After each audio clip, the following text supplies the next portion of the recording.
Rack. I am Sal. I'm Tiffany. And I'm Ben. Today we're talking about Black Widow #7 by Nathan Edmondson and Phil Noto. Initial impressions of Black Widow #7, guys? I loved it. Yeah, it was pretty fun. Me too. I really dug the hell out of Black Widow #7. Not only that, it's #7. Yeah. I got right into it, no problem. I didn't even need to read the backstory. I didn't even need the page that explains everything. We got flashbacks, we got present day, we got multiple characters. I know who everybody's name is, I know who everybody is and who appears. If I didn't before, I would have after I was done reading it. Totally a complete package. If every issue is like this, it's sold. Yeah. Oh, yeah. That's it. It's gonna fly off the shelves. Exactly. I'm sorry, I took over everything. What do you guys think? Well, okay, for me, right off the bat, what I loved was that the cover art matched the interior art. Yes. That almost never happens, and I'm almost always disappointed by an amazing cover, but I opened this up, and it was just gorgeous. Gorgeous panel after gorgeous panel. It fit 100% with the story. I was like, it's kind of gritty, but like, I don't know, it's also beautiful. It's her. Yeah, it's gritty and smooth at the same time. It's the essence really nice. of Black Widow, is what this art is for me, and I just couldn't get enough of it. I was thrown off right in the beginning when I started reading it. I looked at the faces that she was making, and I realized she's making the same face. And I was like, actually, that kind of fits with an assassin, because you're very calm and cool on the interior, so it shows on the exterior. Yeah.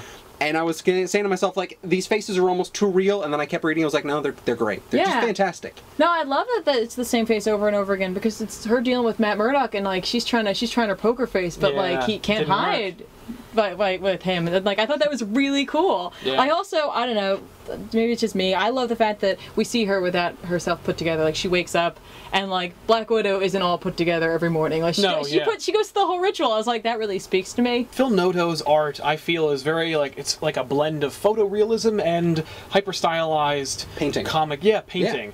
I thought that everyone was very distinct, but very tailored to their character. You know, nobody looked like anybody else, and there was consistency throughout in a really elevated way. Yeah, I mean, like, I love Scarlett Johansson, but like, I'm really glad that she didn't look like her. I like that too. This is a totally different Black Widow, and I really like this Black Widow. There's just something about the little the placement of the onomatopoeia in this book. Like, it's genius. Yep. You know, I always like to think of comics as part of real fine arts, but this really helps to bridge the gap. There's just these amazing decisions that were made by Noto, and just keep doing it. Also, there's not a ton that's happening in this book. It's not like action after action after action. It's not throwing it at you. It's just a really concise story. Yep. It ends on a very smooth note, and it grabs you. It makes you want to read more. Oh yeah. How do you guys feel about the writing in this book as well? I liked the dialogue a lot, especially with her and Matt Murdock. Yeah.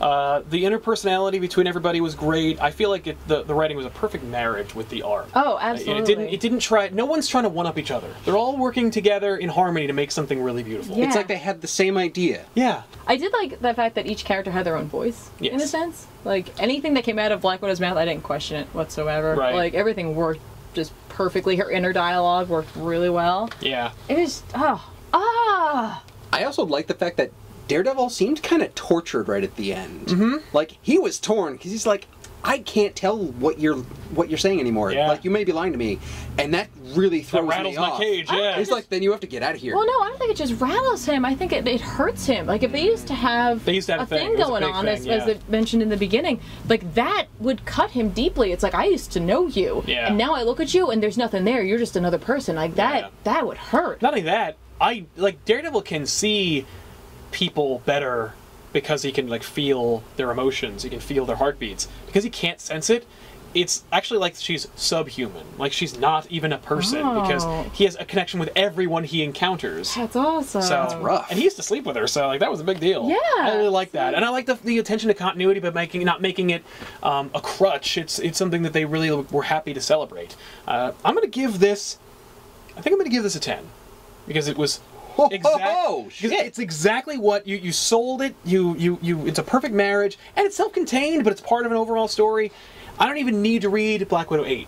You know, like, I would like to, but I don't have to. Like, I don't feel like I need to get pulled in, and there's no bullshit. It's just everything you want from this issue. Like, they nailed it. I give this an 8.